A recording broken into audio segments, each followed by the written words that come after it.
So this is going to be the last lecture on health and wellness, and before we get into the last dimensions, I want to talk about some stress that I forgot to talk about in the last lecture. So stress is an experience as a whole that incorporates both physical, behavioral, and emotional symptoms. Some of the physical symptoms include dry mouth, excessive perspiration, frequent illnesses, gastrointestinal problems, grinding of teeth, headaches, high blood pressure, pounding heart, stiff neck, or aching lower back. Some of the emotional symptoms include anxiety or edginess, depression, fatigue, impulsiveness, inability to concentrate, irritability, and trouble remembering things. In the behavioral, some symptoms include crying, disrupted eating or sleeping habits, harsh treatment of others, problems communicating, sexual problems, social isolation, or increased use of tobacco, alcohol, or other drugs.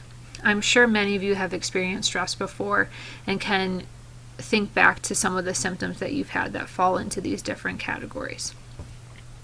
There are also some other physical responses to stress. Within the endocrine system, which is a system of glands, tissues, and cells that help control body functions by releasing hormones and other chemical messengers into the blood to help the body respond to a stressor. These are activated by the sympathetic nervous system. The key hormones that are released are cortisol and epinephrine. These hormones trigger physiological changes, such as hearing and vision become more acute or they become better. The heart rate goes up to pump more oxygen to the body. The liver releases extra sugar for energy. Perspiration increases to cool the skin. And endorphins are released to relieve pain in case of injury. These almost instant physical changes are called the fight or flight response, which is a survival mechanism. These physical changes may vary in intensity, but occur in response to any type of stressor. It's believed that depending on how severe the situation is, a person, of normal strength would be able to lift a car, depending on the type of situation if they needed to do so. Stress can also be divided into two categories, eustress and distress. Eustress is a good stress or short-term stress that strengthens us for immediate physical activity, creativity, and enthusiasm.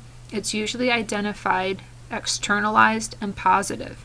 An example would be being excited about graduation from college. You have choices and can influence the outcome of the situations. Distress is a negative or harmful stress that causes us to constantly readjust or adapt. It usually occurs when we feel no control over our outcomes, we see few or no choices, the source may not be clear, and it is prolonged over time. The demands exceed our ability to cope. Feelings of tension, pressure, and anxiety result. With stress, some changes and threats are major, and some are everyday problems and minor nuisances of life that cause stress. So those minor nuisances we often call daily hassles. They're irritating and frustrating incidents that occur in your everyday life. An example would be the printer runs out of ink when you're ready to print your paper. You lose your keys and you can't find them. You have a flat tire. You can't find your ID or wallet. The daily hassles, although less intense and serious than major life events, occur more frequently and may even become a greater source of stress.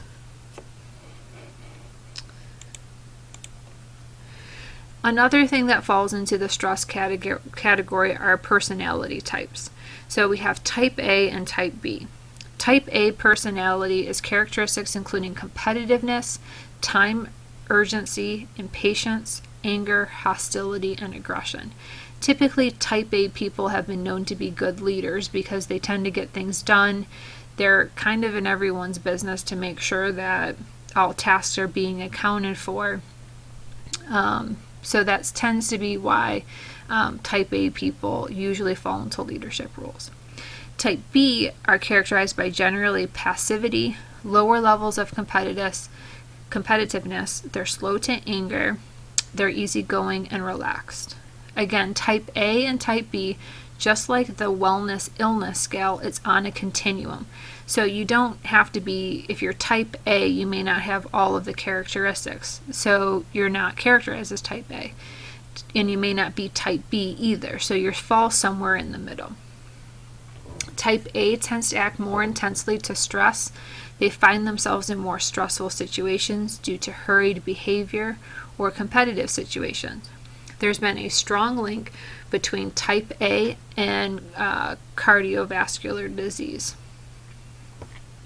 So, talking about stress and disease, the role of stress in disease is very complex, but it is clear that people with too many stressors or those who handle stress poorly are at a risk for a wide range of problems. Some of the short-term risks include more colds. They get stiff neck, headaches, dizziness, or stomach aches. Some of the long-term risks are cardiovascular disease, hypertension or high blood pressure, and impaired immune system, which is possibly correlated to cancers and conditions such as chronic headache and asthma. Hypertension is probably the most serious long-term effect of stress. The continual increase in heart rate and blood pressure during the stress response can damage blood vessels and arteries. Hypertension is a major risk factor for cardiovascular disease. So now that we've talked about stress, what are ways that we can manage it? Some different techniques include relaxation, which is a progressive muscle relaxation that's been shown to reduce stress. You have social support, where you surround yourself with true friends, family members who are supportive of you. Eat sensibly, so try to limit or avoid caffeine and sugar. And try to eat balanced meals and avoid junk food. So when we tend to stress out, we tend to stress eat. So we grab a bag of chips, we grab a beer, glass of wine, pop. So you want to try to limit those as much as you can. Learn to accept what you cannot change. If the source of stress is beyond your control, try your best to accept the circumstances and focus on the positive aspects of your life. Try to get enough sleep.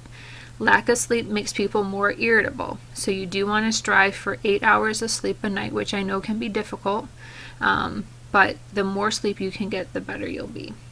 And then try to avoid self-medication.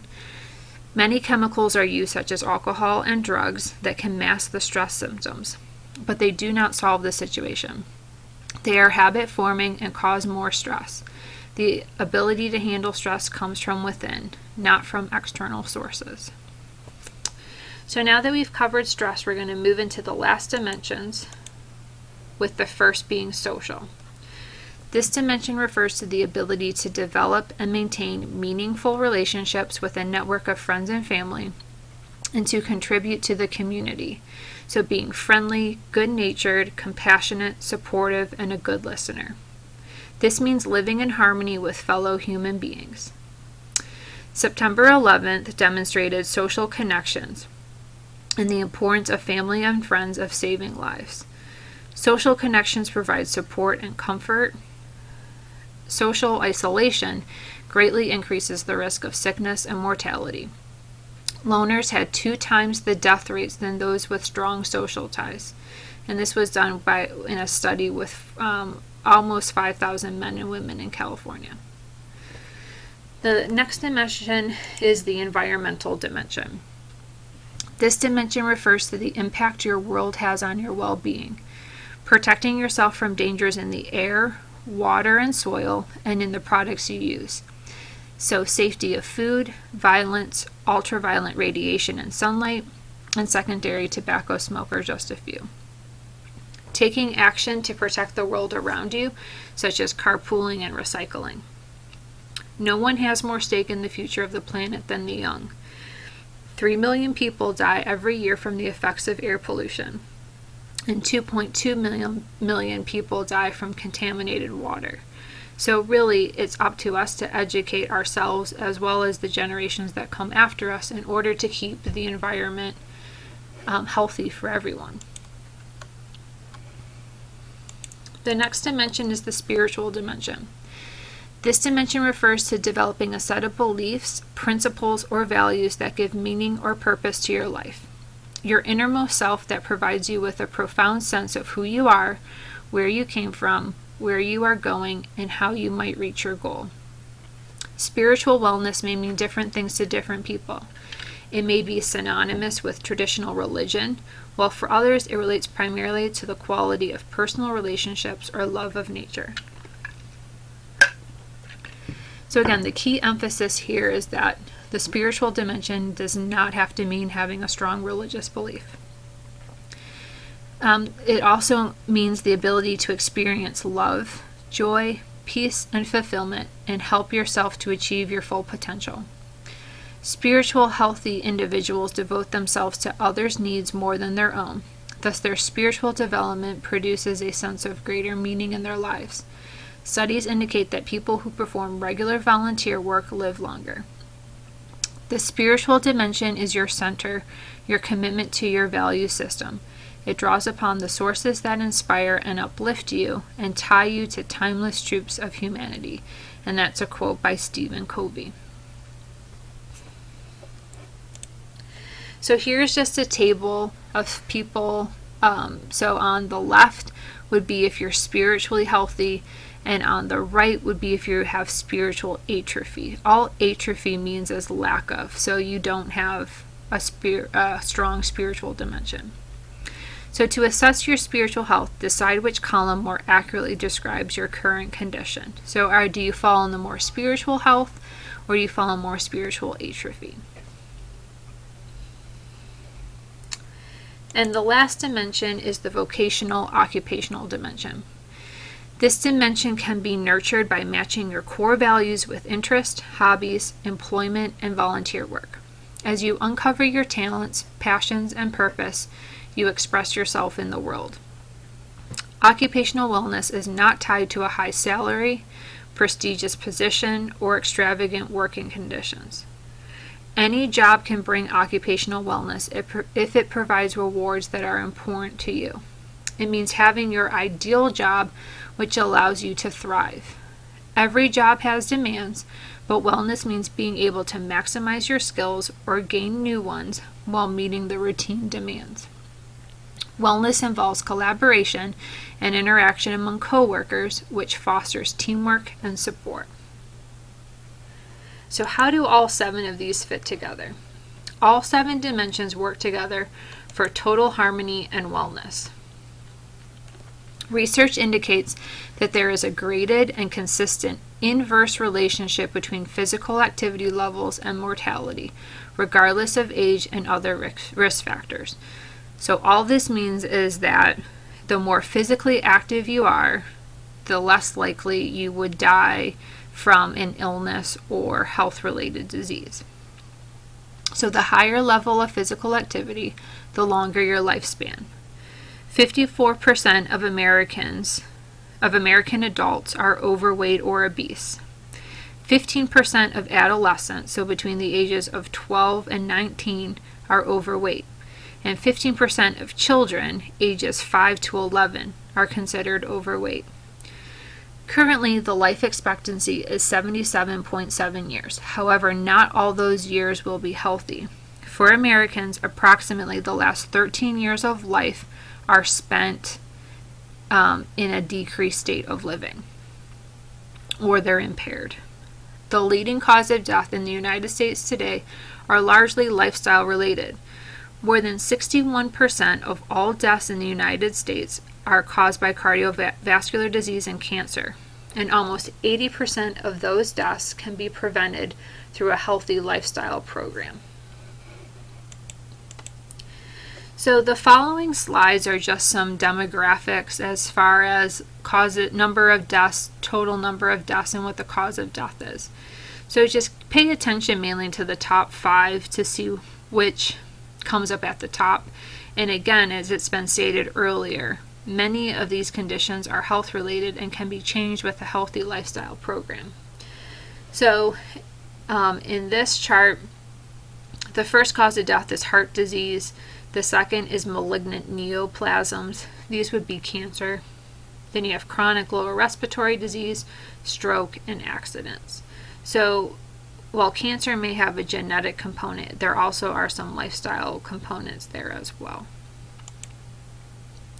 On this slide, again, it just causes of death in which diet plays